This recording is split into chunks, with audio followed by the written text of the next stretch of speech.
Pertumbuhan dan perkembangan pada tumbuhan oleh kelompok 9 dengan anggota Anissa Situmorang, Amarta Saka Yohana Sitanggang, Fiona Aprila, Trisna Restu Hidayah. Apa yang akan kita pelajari? Yang pertama, yaitu mengetahui pengertian pertumbuhan dan perkembangan. Yang kedua, memahami dan mengetahui perbedaan faktor internal dan eksternal. Yang ketiga, mengetahui pertumbuhan dan perkembangan tumbuhan. Yang keempat, memahami jenis dan fungsi hormon tumbuhan.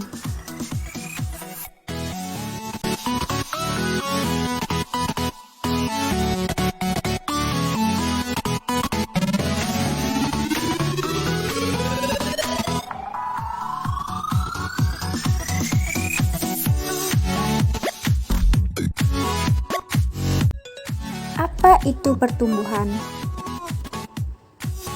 Pertumbuhan adalah proses yang membuat jumlah sel dalam tubuh makhluk hidup bertambah.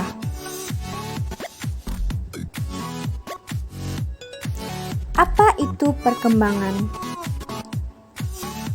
Berbeda dengan pertumbuhan kuantitatif, perkembangannya lebih kualitatif sehingga organisme yang tidak matang dapat berubah dan berkembang menjadi lebih dewasa. Faktor-faktor pertumbuhan dan perkembangan. Faktor eksternal yang memengaruhi pertumbuhan dan perkembangan tumbuhan merupakan faktor yang berasal dari luar tubuh tumbuhan. Faktor eksternal tersebut antara lain zat hara, cahaya, air, suhu, oksigen, dan kelembapan. Faktor internal adalah faktor yang berasal dari dalam tubuh tumbuhan itu sendiri, yang termasuk ke dalam faktor internal antara lain gen dan fitohormon.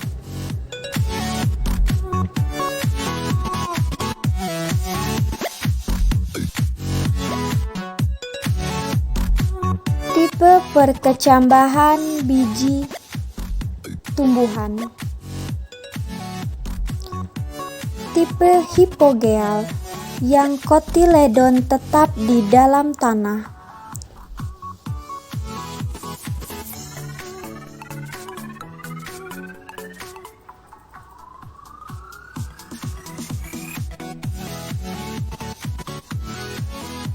Tipe epigeal yaitu kotiledon di atas tanah.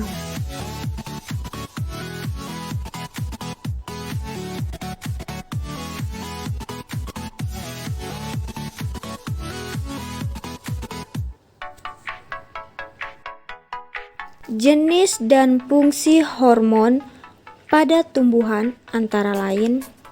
Yang pertama ada oksin, berfungsi merangsang pertumbuhan akar, batang, bunga, buah, perkecambahan, dan membengkokkan batang. Yang kedua ada sitokinin, berfungsi merangsang pembelahan sel, pertumbuhan akar, tunas, bunga, buah, dan menghambat penuaan.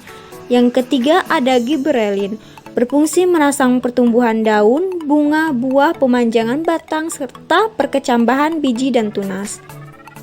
Yang keempat ada asam absitat, berfungsi menghambat pertumbuhan sel, menunda pertumbuhan, dan membantu dormasin. Yang kelima ada gas etilen, berfungsi mempercepat pematangan buah, penebalan batang. Kombinasi gas etilen dan oksin atau giberelin dapat memacu pembuangan. Yang keenam ada asam traumatin, berfungsi merangsang regenerasi sel di bagian tumbuhan yang luka. Yang ketujuh ada kalin, berfungsi merangsang pembentukan organ tumbuhan, misalnya akar atau rizokalin. Sekarang kalian sudah tahu kan bagaimana pertumbuhan dan perkembangan pada tanaman?